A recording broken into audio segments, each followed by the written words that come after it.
Alam mo bang nakakaawa at sobrang lungkot ng buhay ni Alucard? Ang mga magulang ni Alucard ay sumali sa hukbo ni Tigreal.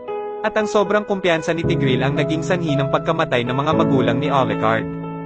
Hindi matanggap ni Alucard ang mapait na katotohanan kaya pumunta siya sa Abyss, ang rehiyon ng mga demonyo, upang hanapin ang kanyang mga magulang.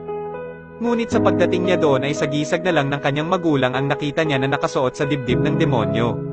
Tinambangan si Alucard ng mga demonyo at pagkatapos siya ay dinakip at pinahirapan ng ilang buwan.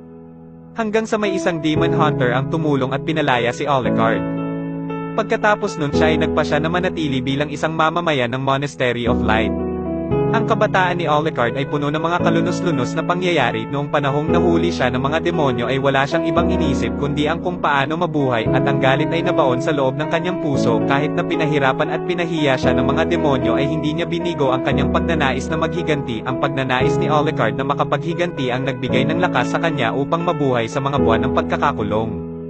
Nasaksihan ni Alucard kung gaano kalakas ang kapangyarihan ng isang demon hunter na nagligtas sa kanya kaya napagdesisyonan niya na maging isa ring demon hunter. Makalipas ang mga taon na kanyang pagsasanay sa Monastery of Light ay nagkaroon si Alucard ng kapangyarihan ng isang demon hunter at kapangyarihan na kayang pumuksa sa demonyong pumatay sa kanyang mga magulang.